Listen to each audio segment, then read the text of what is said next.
I know a bit about you. So let everybody know what you do, your business, where you're from, and what you're into. Sure. So yeah, we started our cleaning business. I started it basically as a solo cleaner in 2011, so a long time ago. And since then, Lucas has come on when we got married, and we were cleaning together a lot. And now we've basically transitioned both of ourselves out of cleaning, which is fantastic. And we have Yeah. seven girls working for us right now, and they're doing all of the cleaning, and we're more managing from home, which is amazing because now we're able to build the systems and processes in order to grow our business. So we're excited and looking forward to that. And yeah, we're based in Niagara, Ontario. So, Nice. mhm. So, when you started cleaning in 2011, did you guys know each other or no? No, No, I was still a toddler. he was real young. He's like 4 years younger than me, so we Oh didn't yeah. meet until 2016. So Yeah. yeah, he met me when I was cleaning my little heart out, and he was working for my brother. And I remember one time specifically, I went to their job site on one of my drives from one house to the next, and I was like crying to my brother because in my mind, he was very business like, and I was like, David, Yeah. how do you make any money operating a business? Like, I'm not making any money. And it was because I didn't have the right view of a business, right? It was more a job for Yeah. myself, Yeah. but obviously charging yourself out at a good dollar amount per hour as a business owner is not the same as making that working for somebody else. And so that led to a lot of, yeah, me being like, I'm not really getting anywhere here. So, yeah. Yeah. Mhm. And so, Lucas, what were you doing for her brother? Construction or something? I was doing construction. We're doing a little bit of excavating and farm fencing. Um, I guess I'll just Yeah. go on a background of myself then. Um, Grew up on Yeah. a broiler farm, wanted to farm my whole life, but that requires a lot of capital, which I don't Yeah. have. So on to construction I went. So then I worked for her one brother for a bit doing that, and then I worked for her other brother framing residential houses. And then after that, I went on to excavating and farm drainage, so tile drainage. And we're here now. Mhm. Yeah. That's crazy. So you never had the dreams of owning a business prior. Owning a business, yes. Owning a cleaning business, definitely not on my radar. Yeah. But Yeah. honestly, But that's looking back exactly it. now, I wouldn't trade it at all. I Mhm. think the cleaning industry is pretty sexy if you do it right. Yeah. Anyways, there's a lot of Yeah. money to be made there, and if you structure your business properly, you'll be able to live the life that you kind of envisioned for yourself. So, anyone thinking about getting into the cleaning industry, I would strongly suggest Mhm. looking into it. Yeah, for sure. Yeah. I was just looking up like stats on cleaning companies, and it was, don't remember the exact number, but it's like a $40 billion industry right now, and by 2028 it's supposed to be up to like an $80 billion industry. I'm Wow. assuming with like a bit of the structure, like how COVID has implemented cleaning as a higher priority to business owners and people and all that. Yeah. But yeah, to your point of like never owning a cleaning business, me too. Never. If Mhm. you talk to me 10 years ago, running restaurants, chef, wanted to open up my own restaurant, maybe a food Wow. truck, definitely business oriented and wanted to like own my own business. Cleaning, not a chance. Yeah. There's no way it was on my radar. Yeah. And it's kind of funny because where I lived in Vancouver, one, the population is about like 100x what it is where I live now. Mhm. So the opportunities would have been a lot greater going down that route. But me too. I wouldn't change owning a business for anything else. Once you structure, um, you definitely have opportunity. And we talked the other day, and we were talking about E Myth, the book, Mhm. and I dove into it just the other day. it's the same as Built to Sell. It shows you, like Jessica, how you were as the technician, right, Yeah. running a business or Yeah. thinking you're running a business, virtually running it into no business, Mhm. right? Without now you've learned structure and business, but Mhm. that's like the huge thing with small business owners is they're like, I'm a really good cleaner, I'm a really good mechanic. Why am I working for him? I can just do it myself. And then it's like Yeah. you can't. You No. have to There's structure there's way more to it. to do Yeah. that. Yeah. Totally. Yeah, a That book ton. is great. Yeah. And in that book, Mhm. yeah. And if you people they like start a business like this is so cool. I work for myself, make my own hours. And another stat I just looked at was like cleaning companies. Most of them are, and in like comments, most of them are owner operators, and Mhm. always will be. It was like the average cleaning company makes about 270,000 a year, Okay. which like after expenses and all that is an okay income for like an individual Right. working right your 5 days a week. And it was like the top 20% make over $500,000 a year. So the growth level in a cleaning company is ginormous because Yeah. most people stay at their client list. That's Yeah. all they do. There isn't that many that are like $1 million cleaning companies. No. So it's kind of interesting how it all unfolds. Yeah. Mhm. Yeah, definitely. And I think that So for us, it was being introduced to a different way of business, right? It was not, you don't know what you don't know until you do. And so we were introduced to Grow My Cleaning Company. And from there, we learned so much about how to set up your business properly in order to be profitable. That's the number one thing, is making sure you're first profitable before you can really even start growing. Because if you're going to start growing a business that doesn't have any profit in it, you're just going to be creating a complete disaster. And so that was a big thing they taught us. And then from there, also just learning the systems to be able to uphold that growth that you're looking for. Yeah, and so we're not a part of that program anymore, but it's really been a huge piece of us getting out of cleaning, number one, and growing our company to where it is now and the big goals we have for it in the future. So yeah, and I have a friend I just spoke with over the weekend. She owns a fairly large cleaning company. She has, like, lives in a very small resort town, so a lot of Airbnbs. She has like 50 Airbnb clients, like 30 residential cleaning clients, and then about like 10 commercial. wow. And this is in like a small, like 10,000 population town. Mm-hmm. But I think she said she about 13 employees, but she's still working some of the time because like hasn't quite learned the structure from those books that I mentioned, like E-Myth and Built to Sell. So I referenced those to her to kind of see because the path goes, but then somebody fell and broke their arm. Full-time schedule gone. Now, right? You got to get somebody to fill it, which ends up being her, and then somebody joined, filled her schedule. Something happened, and then she just like moved. She was like, "Yeah, it's not good," and then she like moved back home to the island. So right from there, and then you still got the business, right? The scheduling, the invoicing, the quoting, the inspection. They do laundry for their Airbnbs, so they've set up an office with laundry systems and stuff. So everyone they do, they basically say, hey, this is how we're doing it. Take it or leave it. So they take all the linens and do all that sort of stuff. Wow.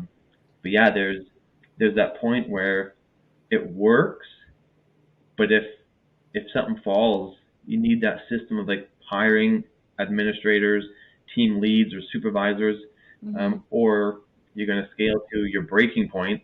And then, like the book says, like you go back to infant stage, you downsize. You okay, I'm going to keep it small, keep what works. I'll do most of it. Then eventually, you either do that forever, or you fail as a business. And with me too, being in that program, I learned one, the big thing I took from it is I could hire.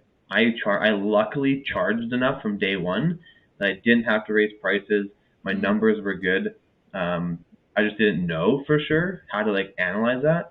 Yeah. And from that point, I started hiring, and then that's where that. And then that's a big thing, is finding mentors, especially when you're a new business owner. Because if you don't know business, you just don't know Yeah. what gross profit is, or that you should add 20% to like cover your payroll and your all your taxes, because Hmm. it comes to end of the month and your accountant's like, oh, can I pay your GST and pay your payroll tax? And it's like, oh, there's like $4,000. Yeah. Maybe when I thought I had a bunch of money, I didn't, and I shouldn't have bought a cool new boat or something, right? Yeah. So Yeah. Yeah. then that's like how you slowly fail, because it's like, oh, I have all this expenses. Hmm. But when you buy yourself, all your money is yours. You just kind of Yeah. keep it and do whatever you need to do with it. Yeah. It's a But yeah, false sense of you definitely need those mentors. really doing. Hmm. Totally. Yeah. Um, so so you've 2011 solo, 2016 you guys paired up. You're now dominating the cleaning market. What is in that from joining together and like, I guess like now, or Grow My Cleaning Company days, what was the biggest challenge in that window of being together and then learning systems? Hmm. Yeah. So in 2016 was when, We met. yeah, when we met. So, but he didn't actually join me in the company until we were married. So that was in 2020. But yeah, so basically through Okay. the past 3 years, we weren't introduced to Grow My Cleaning Company till early 2021. So it's probably been about 2 years since we've been introduced to doing systems and all of that. But the Yeah. biggest challenge for me, I believe, was so yeah, learning all of the things you need to put into place, hiring all these people, getting yourself out of cleaning, was when I was faced with that. So amazing, got out of cleaning. And then I had to learn how to put on the business owner hat and have that be my sole hat, but with a ton of time that I was not used to spend like having. And so I literally had days where I was just in like this debilitation of like, I have no idea where to start and what to start on with all of this time. Like, what am I supposed to be doing? So I think that was like one major challenge for me was I don't know what to do with all of my time and I don't know where to start. And so I kind of like just Yeah. froze for a good 6 months, I would say, where it was like, I'm not cleaning, but I actually still have no idea what I'm doing. And so I just basically did everything to just manage what was going on. And we were growing maybe a little bit here and there, but nothing to speak of. Yeah.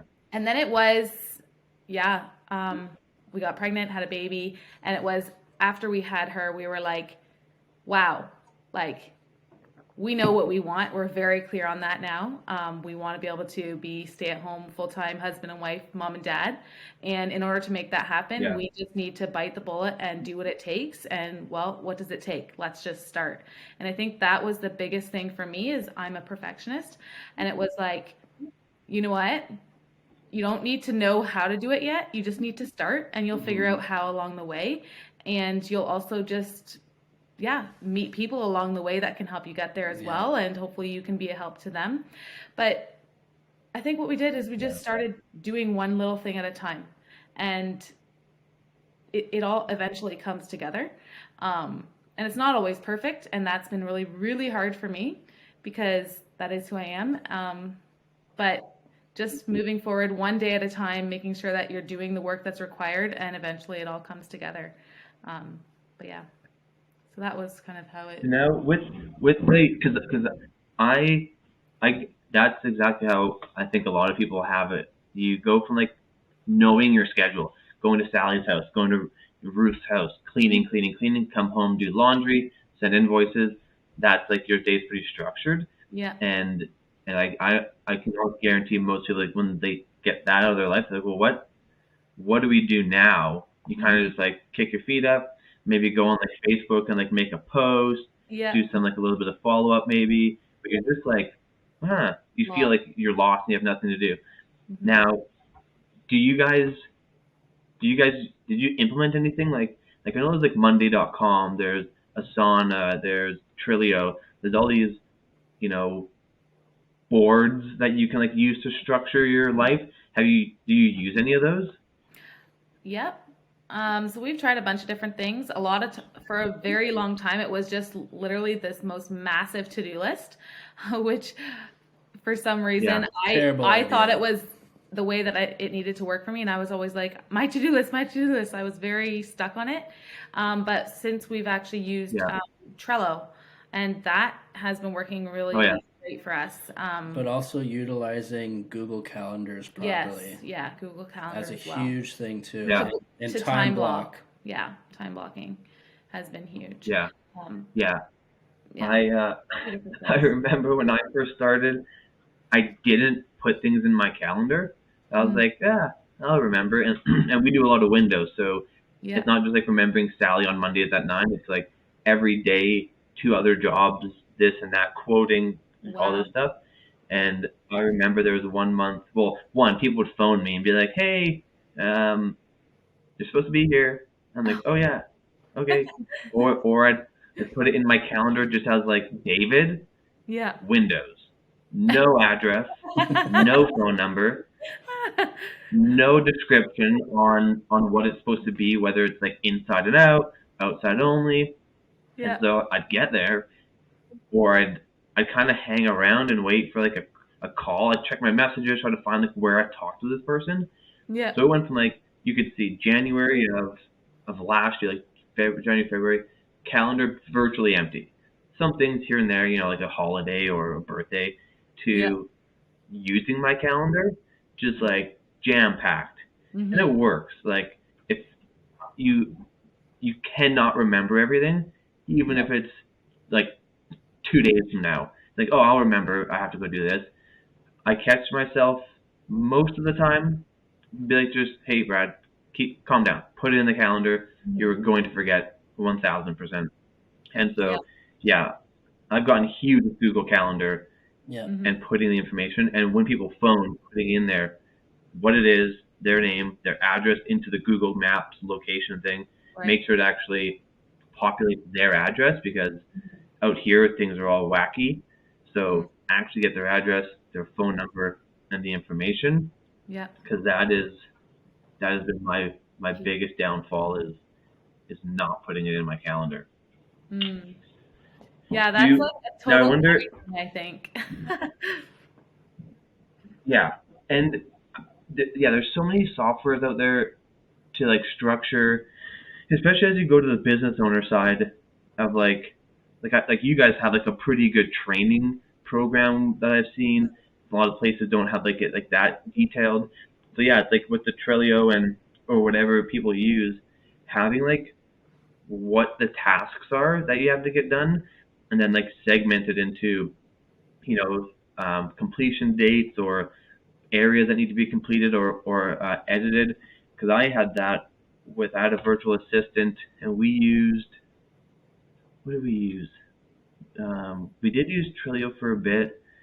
Then we started using a different one, and it would be like if I gave her a task, Yeah. it was her also tasked to put it in there, what's supposed to get done, and then as it goes through, completed for me to review. I reviewed the edit, and that way I could come in and see, because right, you have like 90 tasks to complete. You're gonna get focused on one and forget about that one. Yeah. So it's nice to go in and see, oh yeah, we haven't finished our 90-day follow-up campaign yet. Let's like get on that or assign it to somebody. Mm. I want to know, what hats do you guys wear? Who's who in the business? So for right now, I have definitely taken a whole lot more of the lead again. Once again, Lucas is more focused on actually a new thing that we've been doing, which is buying other businesses and actually specifically cleaning businesses. Yeah, So he's more taking that hat. yeah, But he also, for a long time, was the techie hat in our company. He learned as much as he could, yeah, and it was a whole lot more than what yeah, I knew. So that was really helpful.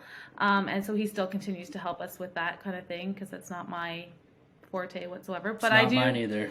I do a lot of the operations yeah, and building yeah, out. Yeah, trying to build out more systems. Once we realize, hey, this isn't working or this could be done better. All right, well, what can we do to make that yeah, more efficient and better? Mm. We have already we have a VA doing some other things for us, like more admin tasks. and a bookkeeper as well. That's the big thing for us is we right away wanted to, I'm not an expert at bookkeeping and finances and accounting. So we right away hired that out because, yeah, I want to make sure that those numbers are correct so that we have the correct numbers to be able to operate our business and grow from. So yeah, I would do also the sales. That's my favorite part is getting to meet new people. So I love, seeing how I can help in that way. But yeah, it's mostly just me on the cleaning side of things right now. But it's going good. And Lucas on the business acquisition side. He's one of the sharks now. Yeah. Yeah. You could call him that. The shark. yeah. That was my first hire too. Bookkeeper, accountant. I learned you're supposed to know, like especially as like a new business, you're supposed to know a little bit of the jobs that you're hiring for. Mhm. That way you can, at least understand if they're like doing the stuff right, or have an understanding on if they, hey, here's your year end. You're like, oh, cool. Yeah. Money. And you just look at it. Like I remember mine would say, like, oh, you made $100,000 this year. I'm like, really? Because like I don't have that, Yeah. and I definitely didn't spend that. Yeah. And then I went through, I think, like 7 bookkeepers in a year of Mm. people just like not doing anything, and then eventually being like, oh yeah, we can't really help you. It's like, oh cool. And now we're like 4 months into 2022, and we're like 6 months into 2022, and I went through a ton. Finally got a one company that does the bookkeeping, and they have accountants for the accounting, so they're all under one roof. That's awesome. And then I sat down and learned why I'm profiting this money, but like not pocketing this money. It's just like how I structured. Because I don't know if you guys are you guys incorporated or still like sole proprietor Still type sole ownership? proprietor.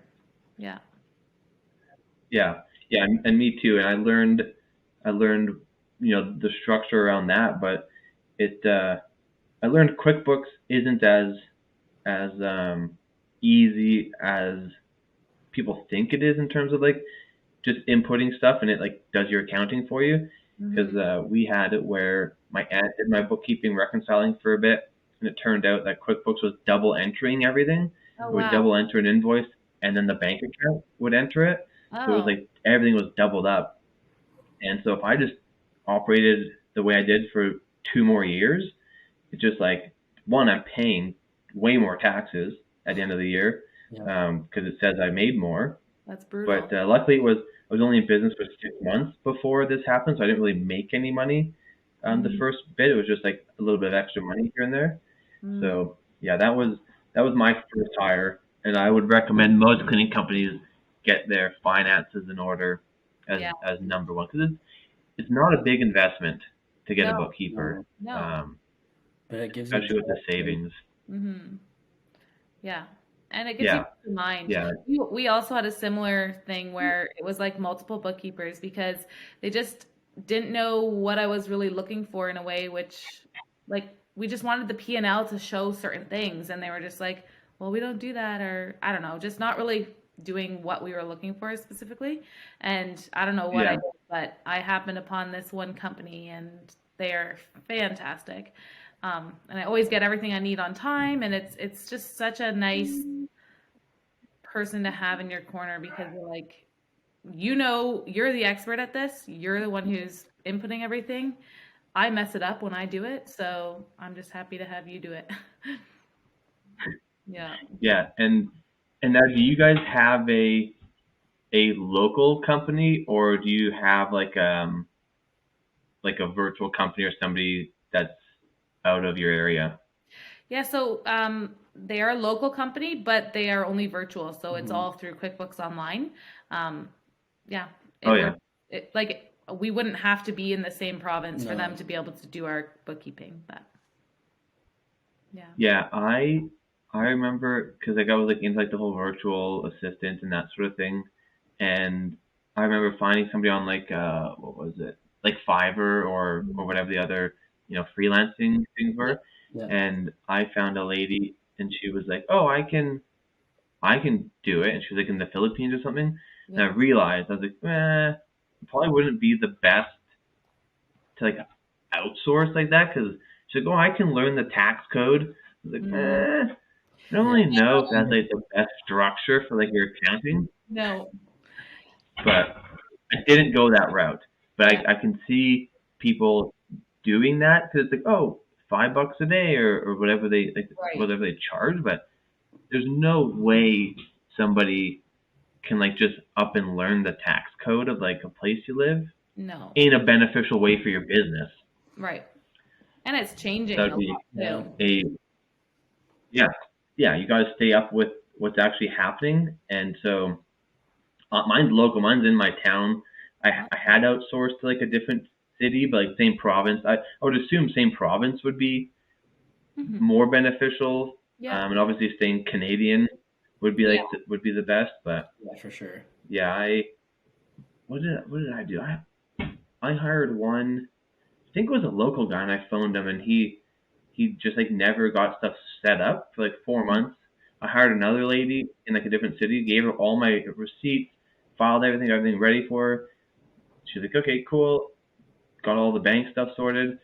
Call her in like a month. I'm like, hey, what's going on? She's like, oh yeah, actually, we're changing our business. We can't help you. I was like, okay, well, that would have been a good thing to know a little Yeah. bit Of course. ago. Yeah. And then eventually, my aunt did it for a while, reconciled everything, got everything up to date, Mm. and then finally got somebody here locally, and they do my payroll, they do my every month end GST Yeah. and payroll tax, Yeah. they do like the T4s, they like all the stuff, and Yeah. for the price it costs, it's like it's good now because especially when it comes to the year end, like I do have to send them my receipts and that sort of thing, upload my receipts to them. But yeah, come the year end, they're just like doing my taxes, and then they give me the whole folder, and it's all hunky dory, a lot That's better. Yeah, and it's a huge weight lifted off your shoulders too, because you know that you're hopefully, well, most likely not going to be getting an audit, or if you do Yeah. get an audit, You're covered. everything's already prepared and covered and there. Like, yeah, it's huge. Yeah, yeah, and I learned accountants, they like getting audited would be good because you have like at least it's filed, and hopefully you keep your receipts like for the most of the year or whatever the amount you have to keep it for. But I learned too that you know the accountants and bookkeepers are only responsible for like what you're given. Right. So if you're like hiding receipts or like Mhm. doing your own sketchy business on your own, Yeah. it's not like the saving grace, like, oh, but my accountant did my things and Yeah. they filed it. I remember you signed the paper. It's like, yeah, we're only accounting the things that you give us, which Right. I kind of always hope that, you see all these like movies where they have these like super knowledgeable accountants and bookkeepers. I can't wait to get one that actually is more proactive for like your particular business on like how to help you structure. I think it's probably more like a higher end accountant you would hire that would actually helps you dial in your stuff. But I don't know. I pay taxes. I give them my receipts, and it's definitely a huge burden lifted off your shoulders, not having to do that on your own. Oh, For totally. sure. And so, from accountants, now you have a virtual assistant. What do you guys do for your marketing? How's that gone in the past? What are you doing currently to Yep. scale your business? So in previous, I was the one doing the marketing. Definitely didn't know what I was doing, but thankfully through Grow My Cleaning Company, they have marketers Yeah. within that I was able to bounce ideas off, and I was able to work through them. Someone's So just at someone's the at door. our door. Can we pause? Sorry. Yeah. Are you able to edit this out? Oh, we're going live. We're going all the way to the end. All right. No, we can clip it out. Great. Oh no. It's I'll get my husband to come over just a second. Okay. I'll be back in a second. yeah. Thank you so much. Yeah. She hit the truck, but she just wants you to check if it's okay. Oh.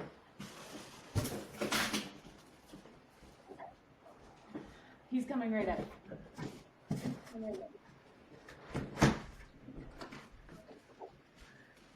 Meow. Say hi. Oh man. Hey, am I on recording? Oh yeah. Sorry, we had somebody deliver us some groceries, and she literally just came in our driveway, and then she comes to the front door, and she's like, "I'm sorry, I had a mishap. I forgot to put my car in park, and I hit your truck." So, anyways, Lucas was checking that out. So, she's like, That's wild. It Is there doesn't look snow like there? anything, but pardon? Yeah. It's still winter there. You got snow on the ground. Yeah. Yeah. Yeah. I forgot to put it in park. Interesting. I don't know. Lucas seems like he's coming back in pretty fast, so must not have done any damage, but Yeah. Wild. It's kind of funny. My friend has like a standard truck, and he was parked in my driveway, and it just started sliding. And like luckily we saw it because it would have just went right into my house. oh wow. But it was in park with the knee brake on. Here, Yeah. That's Oh funny. man, that's sketchy. Yeah. So that'd be good. That'd be a good little clip. That'd be a good clip for your social media, for our podcast. Yeah. Yeah. Well, and when I was talking earlier, I saw our truck move forward, and I was like, I have no idea what that was, but okay. So I don't know. It didn't do anything. It was just Did it? the delivery. Wow. Okay. It's all good. Anyways, Crazy. Sorry. Okay, marketing efforts. How are they working? yeah. How did they work in the past? How are they now? Yeah. So in the beginning, we didn't do any marketing, and then I started doing just your typical Facebook ads and just doing the most minuscule budget you're allowed to do. And luckily, I was able to bounce ideas off and get direction from Grow My Cleaning Company's marketers, which was great. And then I learned a lot from them. And then I started to do Google PPC as well as Google Local, and then started progressing from there. And then I actually started to get pretty decent at it. Well, at least I think so. Yeah.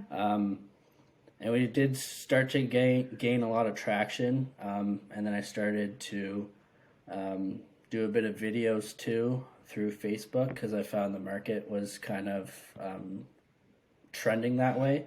But now we hired someone to do the marketing just because I know my efforts are better served elsewhere, and I might as well leave it to someone who's an expert in that field. So we hired him on 2 weeks ago. 2 weeks ago, and this guy is unreal. Like just with a lot of traffic, Nice. And so he gets a lot of traffic to us, and then it's my job to nurture those leads and give them a call and make sure that they're the right fit for us, and if they are, get them on the phone and also ultimately walk through in order to see, hey, what does it look like on a monthly basis for us to come and do our magic and get your home clean for you. And so we've had a lot of leads through him, and still in the process, but definitely going to be making some sales from what he's given us so far. So it's been, I'm excited to see what it's going to be like in the future with getting him to send us a lot more as time goes on. But from the little snapshot we have working with him, he's doing a phenomenal job. So nice. And so what is it that he's doing for you in terms of advertising? Facebook ads, Google ads? Is it video, sending out offers? What kind of stuff are you guys running? He's doing Facebook ads and Google ads. We personally turned our Google local off just because we were getting a lot of people inquiring about services we don't do, or just not the right fit for us. Yeah. Um, Yeah. and we just launched an offer recently for spring cleaning. So that was actually the first offer that we ever did. But in regards to marketing in general, I'm kind of out of that. So we told them that you get us results, however that looks, give her, just make sure that it doesn't cross any of our core values that make us mad. Yeah. So Pretty much. So we don't really. Yeah. I mean, I Yeah. see Don't sometimes. get a carpet cleaning client. Yeah, I see his ads myself that they kind of get like marketed to me because I'm the ideal prospect, I guess, right? But we don't really Yeah. take a look at what he's doing. It's just he does what he does, and and it's then getting us leads. So yeah, and then we do converse Yeah. with him via Slack, and then every couple weeks he likes to have touch base. touch base and see how things are going. Yeah. And he does have a tracking sheet that we are able to utilize, and so that he sees too that his work is bearing fruit. So that's nice. Yeah, and then also Yeah. I'm able to give him feedback on the leads he's sending us, like, hey, maybe not this area, maybe not this, or oh, that was a perfect prospect lead, right? So he has a better idea of what we're looking for.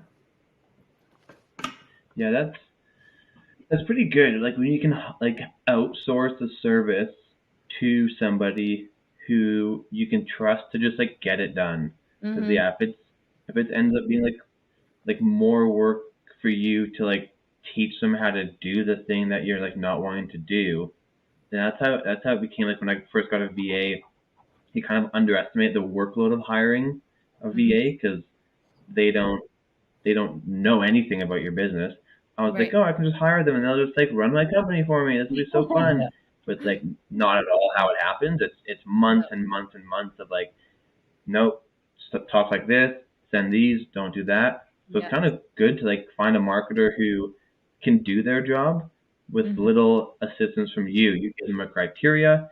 This is what I want, and then touch base every so often and restructure like whatever the the audience might be, some retargeting or like a new offer to send out.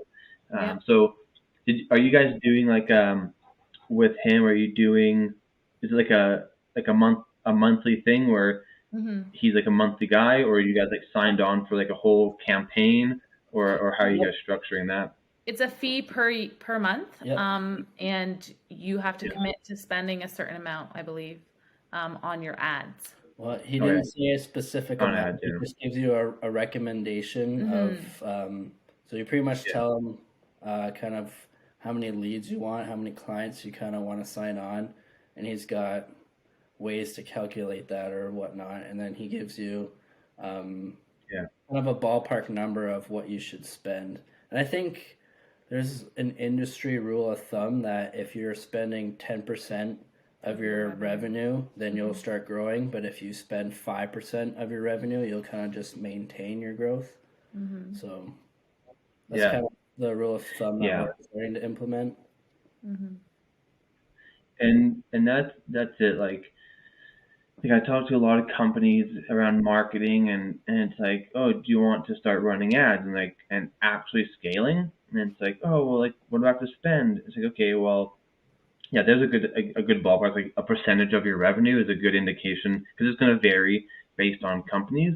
Yeah. But when you start telling people to spend say $800 a month on ad spend, they're like, whoa, like I can't do that. It's like, but yeah, you can't do that if it doesn't generate you any more revenue. Then No. it makes no sense. But if you can spend $800 a month in ad spend and get $2,000 a month in new reoccurring revenue, Yeah. it's only going to compound over the course of the year. Yeah. Because with cleaning, hopefully you're getting reoccurring clients.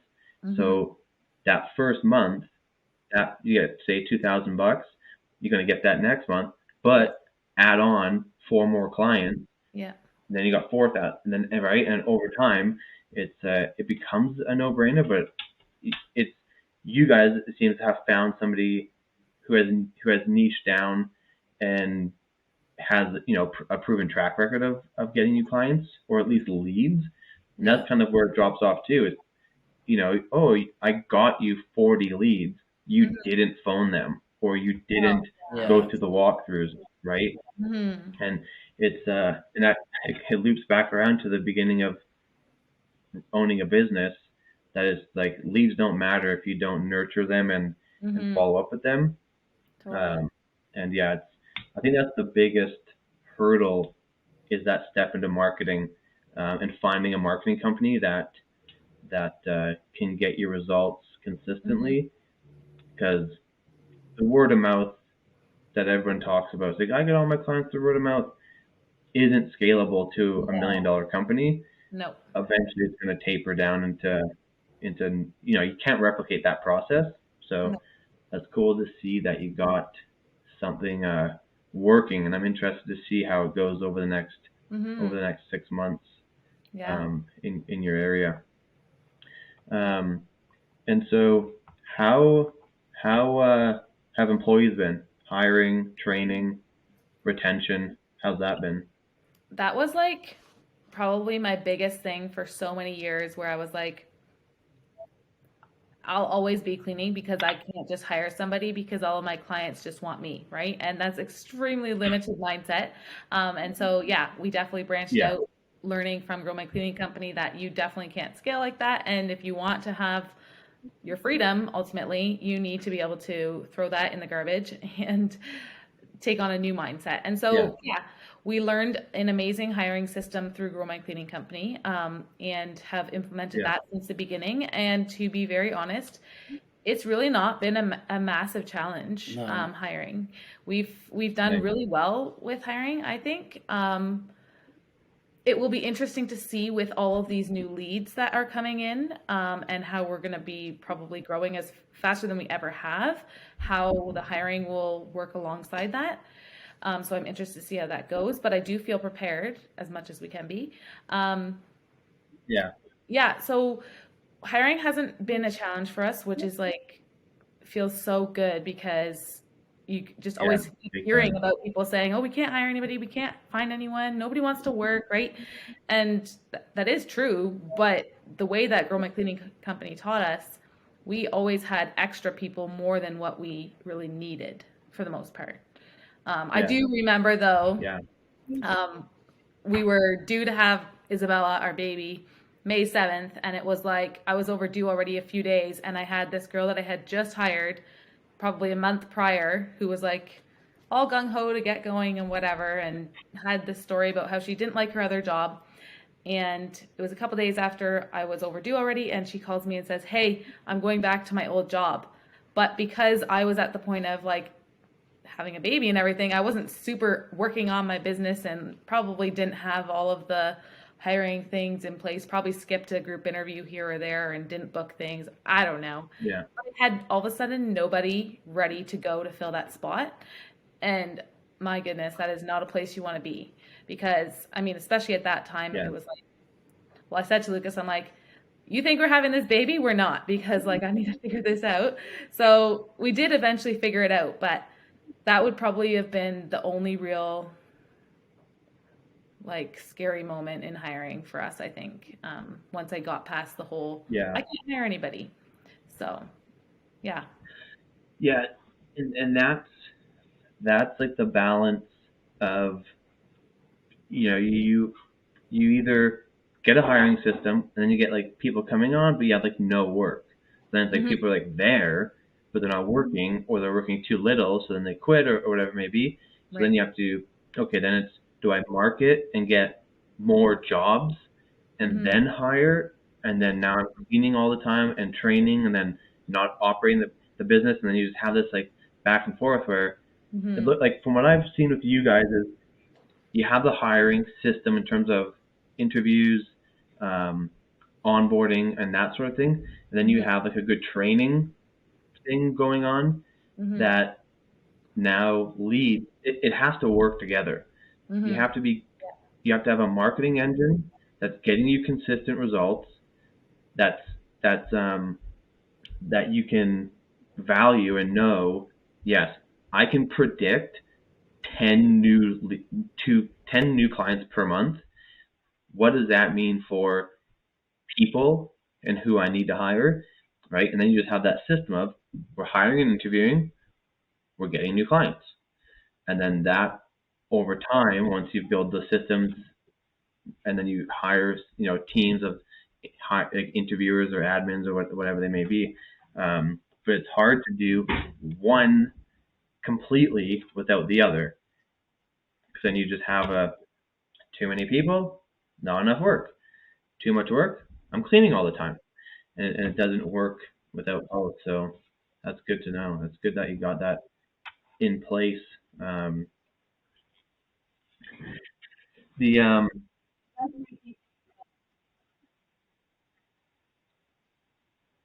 Yeah,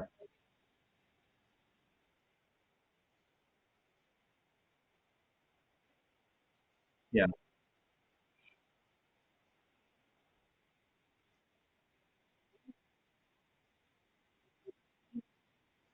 yeah,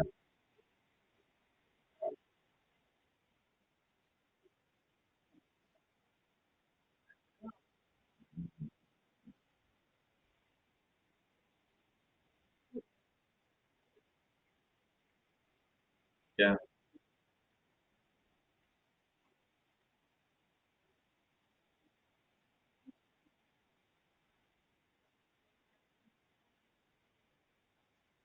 yeah,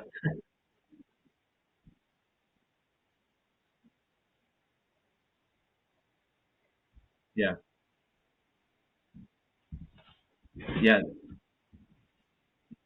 Yeah, and that comes down to, like, once you stopped cleaning, what was like the next task to do, instead of like twiddling your thumbs wondering what you need to do to scale.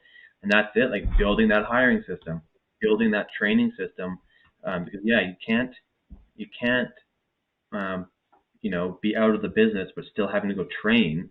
You have to have some sort of um, system in place to get somebody, like 40% ready, that they can go into a house and not, you're not like, oh, here's our all-purpose cleaner, this is how you spray it, and here's a toilet, right? Give them some like theory behind what you're doing. So when you go to a house, it's more like, hey, you did these manuals, you did these quizzes, go clean the bathrooms, and I'll come look.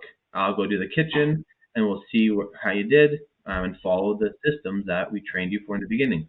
So, can you walk us through your, like, not really hire, but like your training system, and how you get somebody from a new hire to like their first clean? Oh,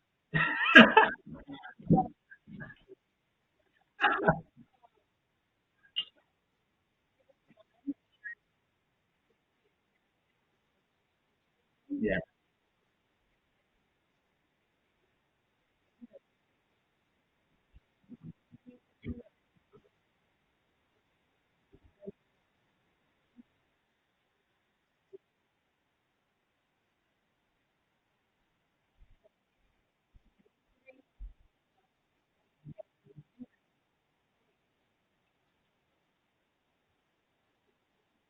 yeah,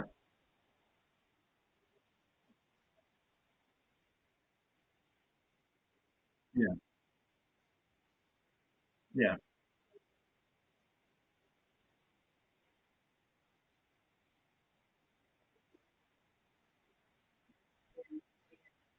yeah, yeah,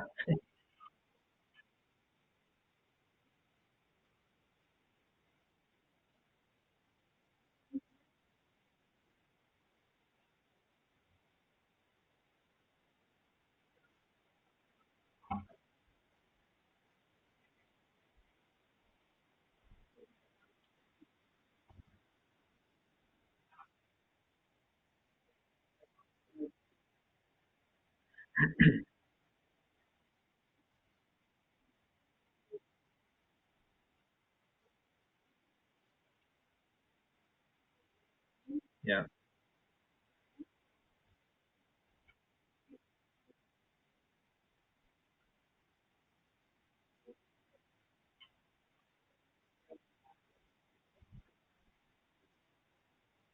Oh yeah.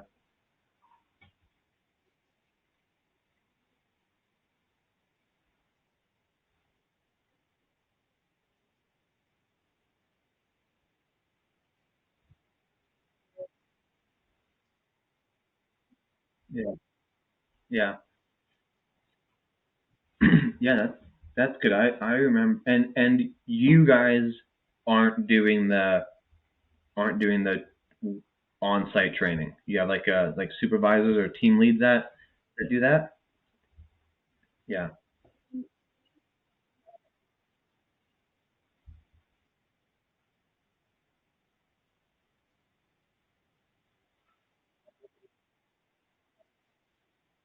Yeah.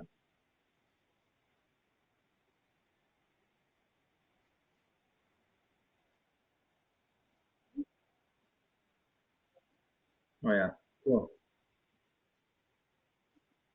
Yeah.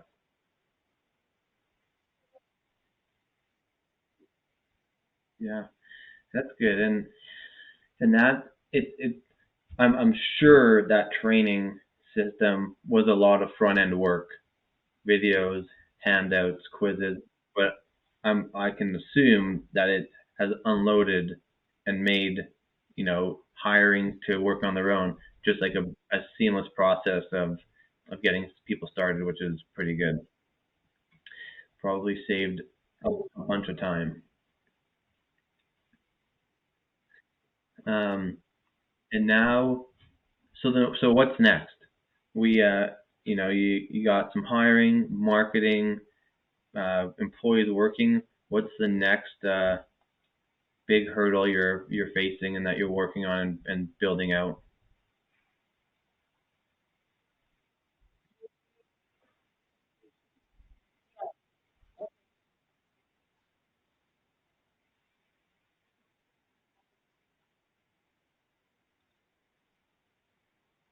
Yeah,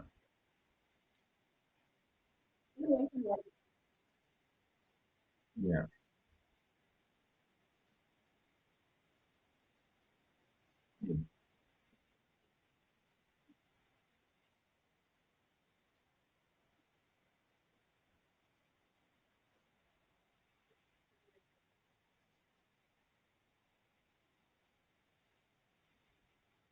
yeah, yeah, and yeah, and then so yeah, that's like where you start to scale into because you got like once you get say $1 million a year or $500,000 a year, sending out an invoice reminder manually or onboarding people manually, especially if you're getting like say 10 or 20 clients a month, that's like a full-time job for somebody making sure that all the T's are crossed and I's are dotted. The one lady I referenced earlier, the way she does her payroll, she does hourly mainly, not like per job. So it's like a job gets completed, like look at how much the employee worked, then you have to put it into whatever the software, create an invoice, send that, then make sure it gets paid instead of just having a reoccurring invoice go out every month because once she has a lot of Airbnbs. So when we were there, they did 10 Airbnbs that day. So now imagine going in and looking at every employee, the hours they clocked in, putting that to an invoice and sending that's 10 in one day. Plus she was cleaning because somebody hurt themselves. So that's where there is, and that's like you said in the beginning, you don't know what you don't know. So I'm not realizing that you can automate that process and do a better system. People just for years will fill out a Google sheet and just like have stuff there and then just like input stuff everywhere. It's especially with this day and age, like things can be automated for the most part, especially when it comes to things like nurturing lost leads is a huge one. I'm diving into a lot of it right now. Is the benefits of nurturing somebody that didn't buy from you right away. I kind of I test companies. I like phone them or I fill out a contact form on their website and I do all this stuff and see what their systems are like. 100% of them, 100% of the companies I've reached out to have no follow up sequence. I emailed people. This one company was really good. They sent me a quote, and they texted me saying, "Hey, we sent you a quote, but it's been a week. Never heard from them again." And I was just building out and looking at some stats on it. Um, Nurturing, it was like a study found nurtured leads spend 43% more than unnurtured leads. So I did like a little equation. It was like it was if somebody had an average cost like $200 a month, like say you had a reoccurring that was $200, a nurture lead would spend 97 more dollars when they purchase. So the equation I used, people could make $1,000 more dollars a month on the same leads if they nurtured them over a course of time. Um, but a lot of people just go, oh, they didn't buy. I'm just gonna like keep marketing and like keep getting leads and hope to like close more in the future. But any big company, like say Lululemon, we fill out a form for their studio mirror. I get texts all the time about their deals and their discounts, like buy this mirror, because we will buy it one day. We're not buying it now. Um, but again, all they're doing is sending me offers and discounts. No like here's a here's a great place to find some fitness tips, or here's how you can do studio meal without it until you buy. It's all just offers and discounts. So it's kind of interesting to see what people are doing in terms of long-term nurture. And you better believe $1 million companies are nurturing long term with something, whether it's email, newsletters, a text here or there, and obviously an offer every once in a while of a discount. But you look at 500,000 or 1 million or less, I've never had more than like a one text or one email trying to sell me on their services, which is kind of interesting to see. Um, yeah, and it's kind of interesting to learn because like right, like I have a cleaning company. We didn't we didn't nurture like all that much. We do whatever Jobber automates a couple reminders here or there or an invoice reminder. But when you wear hats, you get caught up in all like the other tasks of calling people, invoicing people, payrolling people. But yeah, it's kind of it never ends what you have to learn to run your company. And it's good to see you guys are kind of ticking off the boxes on what systems to do instead of like I do a bit of marketing. I kind of sort of figured out hiring. It looks like you're really structuring that. Of the hiring system's pretty good. We can like move on to like training's now pretty good. People are coming in, they're doing well, they're staying for a bit. Um, Now let's get more leads. It looks like that's in place and working so far. So it'll be interesting to see where you guys are at. Um, in the coming year of the systems and processes in place and where you're at. Maybe you own 97 cleaning companies by then.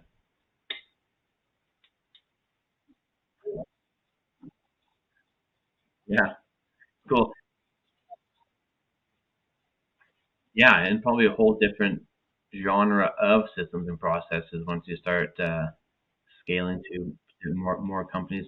When you before we head out, what when you guys acquire these businesses, are they going to be your same name? Is it going to be just like in this other town, or are you keeping the names of the businesses that you buy? Oh yeah,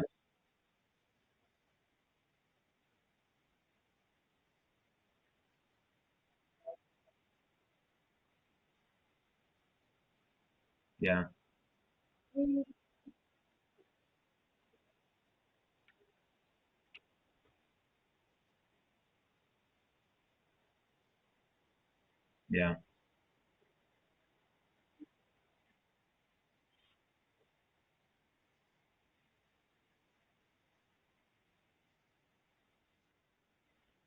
yeah, yeah, yeah, yeah. I would assume maybe next time we do this, you guys will be further into it, and we can learn more about how it's working. That's kind of interesting. Like not many people are going to go down that avenue of like acquiring. So it'd be kind of interesting to see how you guys do and what you learn in that. Maybe one day you can buy my client list.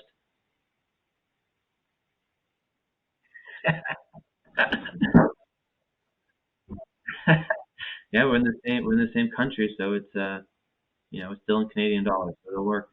Um, but yeah, anything else you want to share with the cleaning community? We're gonna wrap her up here and go with that.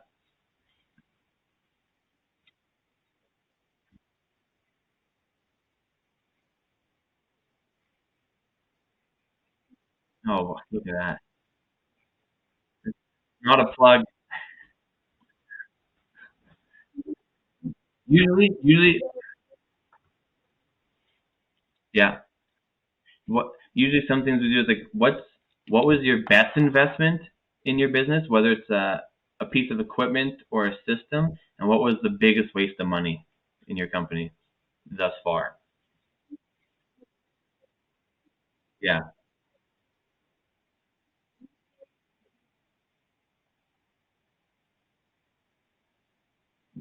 yeah,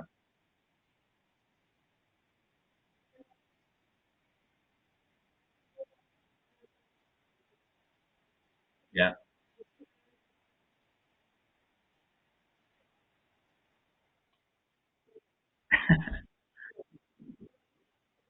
yeah,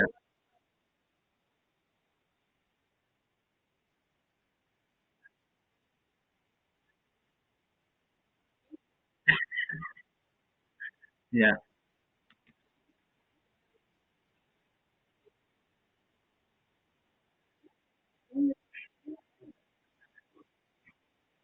Wild.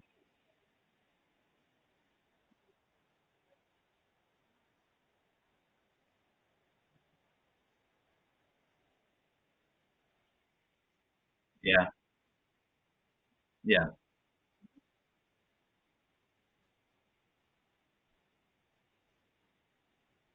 yeah,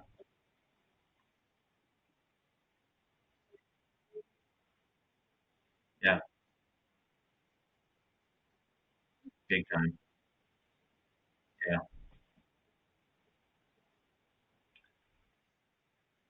yeah,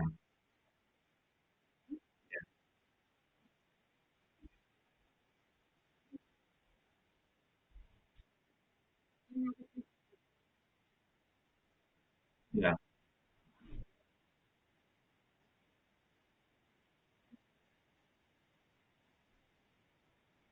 yeah. Big time. Yeah, and that's exactly it. People will spend money on a new car, but they won't spend $10,000 learning something from somebody where they want to be, kind of thing. So that's what you see a lot of people preaching now is invest in yourself first. If you only have $1,000 to invest, don't spend on Facebook ads. Spend it on a course or a book or something to gain those skills because it's invaluable. It'll last forever. So cool. Well, we'll wrap it up with that, and